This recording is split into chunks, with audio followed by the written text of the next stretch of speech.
श्री हरि व्यास जी महाराज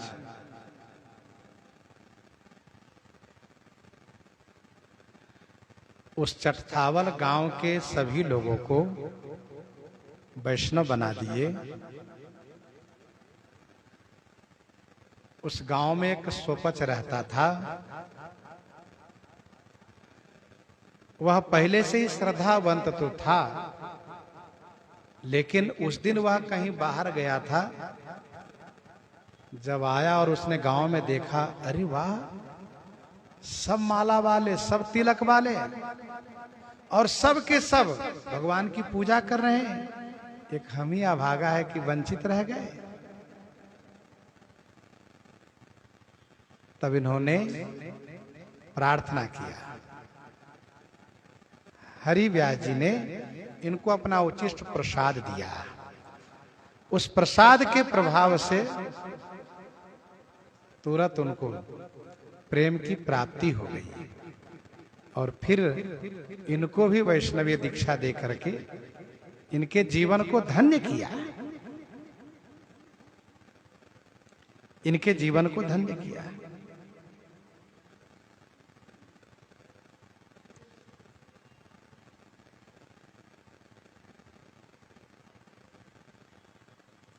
चटथावल के लोग सब भय भक्त हर्षाए, आयो पाछे सुपचे का मांगे परि के पाए। इनका जीवन धन्य किया।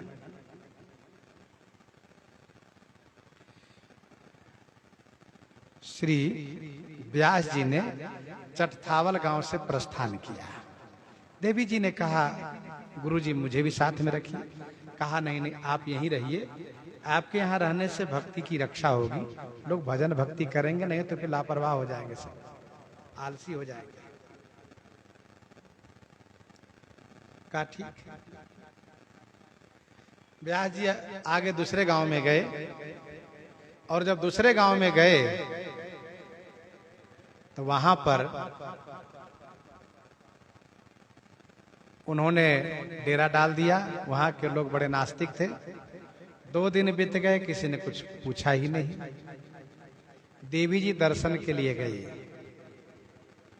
देखा कोई भोजन पानी का प्रबंधन नहीं है। पूछा क्या बात है, तो संतों ने कहा किसी ने कुछ दिया ही नहीं, इसलिए कोई भोजन पानी नहीं है। बस देवी जी गांव में पत्थर बरसाने लगे। गांव में पत्थर बरसाने लगे और जहां व्यास जी है वहां पर कोई पत्थर बरसा नहीं। लोगों की आंखें खुली। लगता है संतों का अपमान हुआ, इसलिए पत्थर बरस रहा है। गांव वाले लोग शरणागत हुए। तब इन्होंने देवी जी को कहा कि अब शांत हो जाओ। तब इन्होंने शांत होकर के सबको समझाया कि साधु अवज्ञा तुरत भवानी, कर कल्याण अखिल कई हानि। इसीलिए साधु की सेवा अवश्य करना। सुंदर उपदेश किया। सब मान गए। ऐसी चर्चा है इनकी।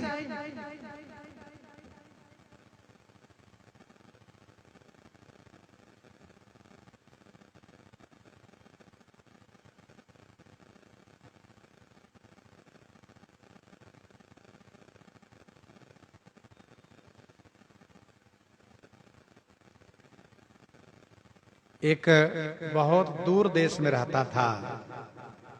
उसने हरि व्यास जी के बारे में सुना, तो निश्चय किया कि हम भी दीक्षा लेंगे उनसे। आया। जब तक आया तब तक पता चला कि इनका तो गोलोकवास हो चुका है, भगवान के धाम जा चुके हैं। बड़े दुखी हुए, भोजन पानी छोड़ दिए। तो श्री जी की आज्ञा से फिर व्यास जी वहां से आए और कहा कि श्री जी का आदेश हुआ इसलिए मैं आया हूं। फिर उनको दीक्षा दी है, उनके जीवन को धन्य कर दिए। ये संतों की दिव्यता है। अज्ञान ध्वांत अंत ही करन, द्वितीय दिवा कर अवतर।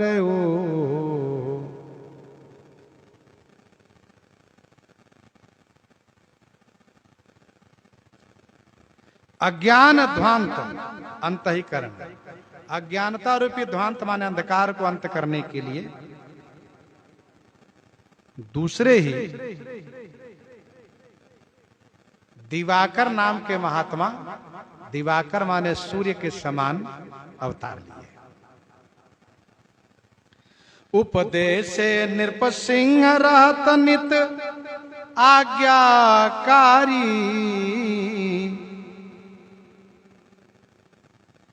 आप श्री दिवाकर जी बड़े बड़े राजाओं को, नृप सिंह माने राजाओं में श्रेष्ठ, अथवा तो सिंहवत उदंड राजा लोग थे, उनको उपदेश दे दे करके सबको भक्ति में जोड़ दिए। सब राजा लोग इनकी आज्ञा को पालन करते थे।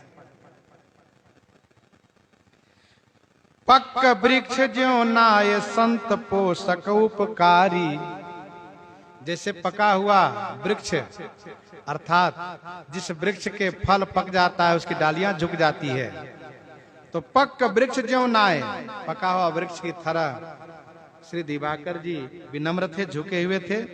संत पोषक उपकारी, अपने सद्गुणों से संतों को पोषण करते थे और उपकार करते थे। बानी भोला राम, इनकी वाणी से हमेशा ही उच्चरित होता था क्या? भोला राम, भोला राम, बात बात में हमेशा भोला राम बोलते थे।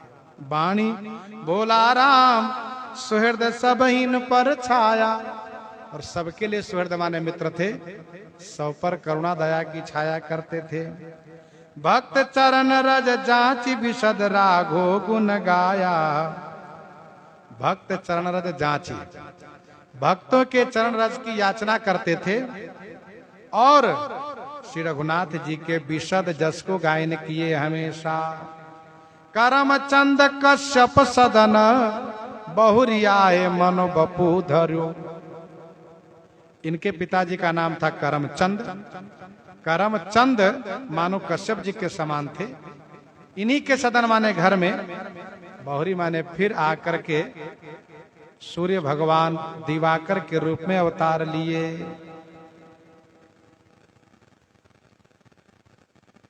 वृक्ष ज्यों कहा क्योंकि फल भारण नमी बिटप सबा रहे भूमि नियराई, परोपकारी पुरुष जमी नभै संपत्ति पाई।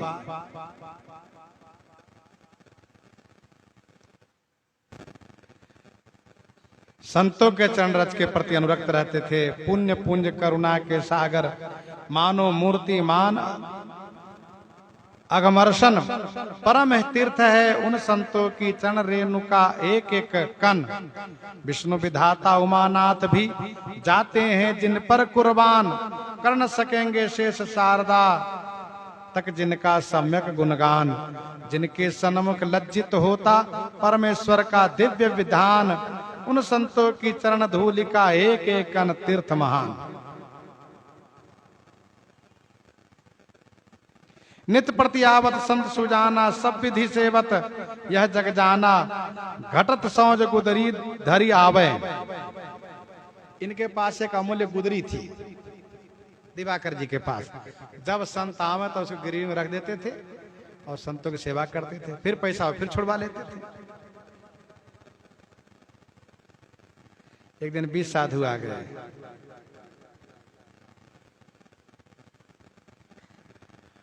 और संतों की सेवा में गुदरी गहने सब गिरवी रख दिए। फिर इसके बाद धन उतना हुआ नहीं, इसलिए उसको छुड़ा नहीं सके। बड़ी सर्दी आई, कांपने लगे दिवाकर जी। ठाकुर जी वहां से गुदरी छुड़ा कर लिया, उनको पैसा दे दिए, धन दे दिए।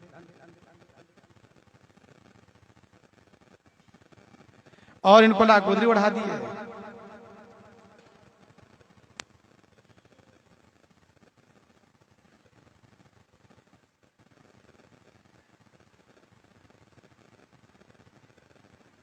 बनिया ने आकर कहा कि पैसा तुमने दिया नहीं, गुदरी कैसे ले आए? फिर उठा ले गया।